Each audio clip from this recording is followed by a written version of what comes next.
इतिहास कभी शोर मचाकर नहीं आता है, वह धीरे धीरे कदम रखता है। लेकिन जब दस्तक देता है तो सत्ता के दरवाजे हिल जाते हैं, जनादेश की आवाज गूंज उठती है और राजनीति की दिशा बदल जाती है। इस बार भी कुछ ऐसा ही हुआ। सोमवार का दिन सिर्फ चुनावी नतीजों का दिन नहीं था, बल्कि यह भारतीय राजनीति में एक नए चैप्टर का शुरुआत था। 5 राज्यों के विधानसभा चुनाव में जो तस्वीर पेश की है वह केवल सरकार बदलने की तस्वीर नहीं है, बल्कि जनभावनाओं, रणनीति, नेतृत्व और बदलते राजनीतिक समीकरणों का एक गहरा संदेश भी देती है। पश्चिम बंगाल, तमिलनाडु और केरल में सत्ता परिवर्तन हुआ, जबकि असम और पुडुचेरी में राष्ट्रीय जनतांत्रिक गठबंधन ने अपनी पकड़ मजबूत रखते हुए वापसी की है।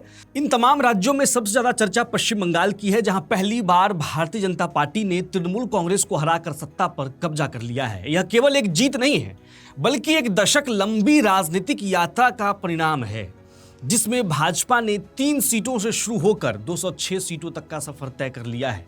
पश्चिम बंगाल में 15 साल बाद ममता बनर्जी का शासन खत्म हो गया है। यह वही राज्य है जहां कभी भाजपा की मौजूदगी नाम मात्र की थी, लेकिन आज वही पार्टी पूरे राज्य में अपनी मजबूत पकड़ बना चुकी है। भाजपा ने 293 में से 206 सीटें जीतकर लगभग 70% का स्ट्राइक रेट हासिल किया, जबकि तृणमूल कांग्रेस केवल 81 सीटों पर सिमट गई। यह अंतर सिर्फ आंकड़ों का नहीं, बल्कि यह दर्शाता है कि राज्य की राजनीति में कितना बड़ा बदलाव आया है। इस चुनाव में सबसे चौंकाने वाली बात यह है कि ममता बनर्जी सहित उनके 12 मंत्री चुनाव हार गए। जिन नेताओं के पास वर्षों का अनुभव और मजबूत पकड़ मानी जाती थी, वे भी जनता के फैसले के सामने टिक नहीं सके। यह परिणाम इस बात का संकेत है कि मतदाता अब सिर्फ चेहरे नहीं, बल्कि काम और भरोसे को महत्व दे रहे हैं। तभी पश्चिम बंगाल में मुख्यमंत्री भवानीपुर सीट से हार गई। अब चुनावी नतीजों के बाद जो सबसे बड़ा सवाल है पश्चिम बंगाल में यह है कि अगला मुख्यमंत्री होगा कौन, क्योंकि भाजपा जो है किसी चेहरे के पर चुनाव नहीं लड़ी थी। इसलिए कई नाम अब चर्चे में हैं। शुभेंदु अधिकारी हैं, सुकांत मजूमदार है, दिलीप घोष हैं, समीक भट्टाचार्य जैसे नेता प्रमुख दावेदार माने जाते हैं। साथ ही पार्टी किसी महिला चेहरे को आगे लाकर एक नया संदेश भी दे सकती है। यह फैसला केवल नेतृत्व का नहीं होगा, बल्कि आने वाले समय की राजनीति को भी दिशा देगा कि ममता बनर्जी की जगह एक महिला को ही पेश किया जाए। इस जीत की एक और खास बात यह है कि 1972 के बाद पहली बार पश्चिम बंगाल में ऐसी सरकार बनने जा रही है जो केंद्र में भी सत्ता में है। इसका असर राज्य की नीतियों और प्रशासनिक फैसलों पर साफ नजर आ सकता है। सीमा सुरक्षा, घुसपैठ और विकास जैसे मुद्दों पर सख्ती देखने को मिल सकती है। राज्य के अलग अलग क्षेत्रों में भाजपा का प्रदर्शन भी उल्लेखनीय रहा।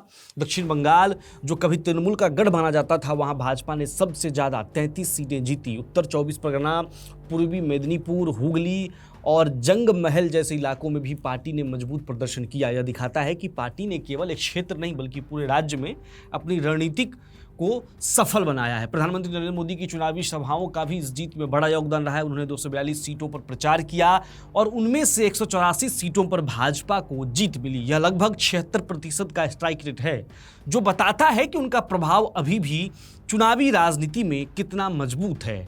अब बात तमिलनाडु की कर लेते हैं, क्योंकि वहां भी चुनावी नतीजे आए हैं और बहुत ही जबरदस्त आए हैं।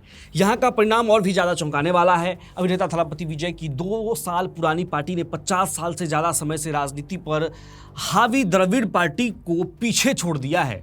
उनकी पार्टी ने 234 में से 108 सीटें जीतकर सबसे बड़ी पार्टी के रूप में उभरकर सबको हैरान कर दिया है। यह पहली बार है जब 1967 के बाद तमिलनाडु में डीएमके और एआईडीएमके के अलावा किसी तीसरी पार्टी की सरकार बनने जा रही है। यह केवल एक राजनीतिक बदलाव नहीं है, बल्कि यह दर्शाता है कि जनता अब नए विकल्पों को स्वीकार करने के लिए तैयार है। विजय की पार्टी ने उत्तर और तटीय क्षेत्र में शानदार प्रदर्शन किया, जबकि मध्य तमिलनाडु में भी उसे अच्छी सफलता मिली।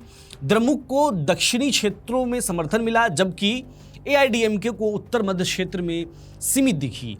स्ट्राइक रेट की बात करें तो विजय की पार्टी ने 46% के साथ सबसे आगे रही, जबकि डीएमके और एआईडीएमके पीछे रह गए। इस चुनाव में मुख्यमंत्री एमके स्टालिन भी हार गए, जो इस बात का संकेत है कि यहां भी नेतृत्व को लेकर जनता ने बड़ा फैसला लिया है। हालांकि उनके बेटे उदयनिधि ने जीत हासिल की है, वो भी पीछे चल रहे थे, लेकिन कुल मिलाकर पार्टी को एक बड़ा झटका लगा है। अब चलते हैं असम की ओर। असम में तस्वीर बिल्कुल अलग रही। यहां भाजपा ने लगातार तीसरी बार सरकार बनाने का रास्ता साफ कर लिया है। हिमंता बिस्वा शर्मा के नेतृत्व में पार्टी ने 82 सीटें जीतकर बहुमत से कहीं ज्यादा समर्थन हासिल किया है।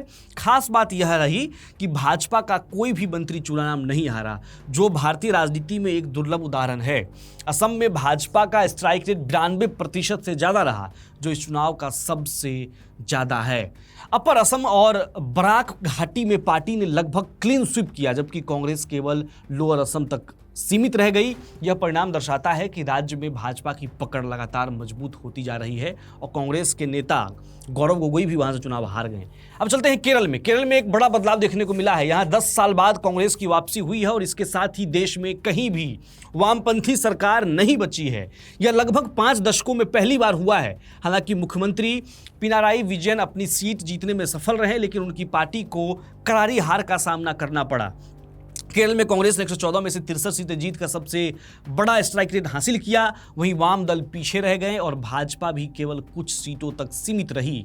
अब यहां मुख्यमंत्री पद के लिए कई नाम सामने आ रहे हैं, जिनमें वीडी सतीशन, केसी वेणुगोपाल, रमेश चेन्नीथला और सनी जोसेफ शामिल हैं। यह देखना दिलचस्प होगा कि पार्टी किसे नेतृत्व सौंपती है। हालांकि ऐसी चर्चा है कि केसी वेणुगोपाल राहुल गांधी के बहुत करीबी हैं, तो केरल में कुर्सी उन्हें मिल सकती है। अब बात कर लेते हैं पुडुचेरी की। पुडुचेरी में राष्ट्रीय जनतांत्रिक गठबंधन यानी कि एनडीए ने अपनी स्थिति मजबूत की है। एन रंगासामी 5वीं बार मुख्यमंत्री बनने जा रहे हैं। उनकी पार्टी ने 16 में से 12 सीटें जीतकर 75% का स्ट्राइक रेट हासिल किया है। भाजपा ने भी यहां अच्छा प्रदर्शन करते हुए 4 सीटें जीती, जबकि कांग्रेस लगभग खत्म हो गई है। यानी कि अब इन 5 राज्यों के चुनावी परिणाम को अगर एक साथ देखा जाए तो यह साफ होता है कि भारतीय राजनीति एक बदलाव के दौर से गुजर रही है। जहां एक ओर नए चेहरे और नई पार्टी उभर रही है, वहीं पुरानी और स्थापित पार्टियों को भी अपनी रणनीति पर फिर से विचार करना पड़ रहा है। यह चुनाव केवल सत्ता परिवर्तन की कहानी नहीं है, बल्कि यह जनता के बदलते मूड, अपेक्षाओं और प्राथमिकताओं का आईना है। मतदाता अब ज्यादा जागरूक हैं। वह विकास, पारदर्शिता और नेतृत्व की क्षमता को प्राथमिकता दे रहा है। आने वाले समय में इन राज्यों की राजनीति किस दिशा में जाएगी, यह देखने वाली बात होगी। लेकिन इतना तय है कि इन चुनावों ने भारतीय लोकतंत्र को और भी जीवंत और मजबूत बना दिया है। यह जनादेश एक संदेश है कि राजनीति में कोई भी स्थिति अस्थायी नहीं होती और हर चुनाव एक नई शुरुआत का अवसर लेकर आता है। इसके उदाहरण भी दिए गए हैं।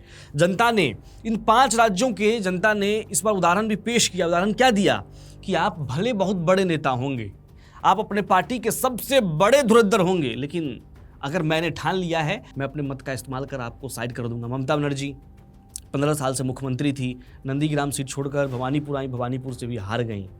कांग्रेस के बहुत बड़े नेता गौरव गोगोई असम में हार गए, लोगों ने स्वीकार नहीं किया।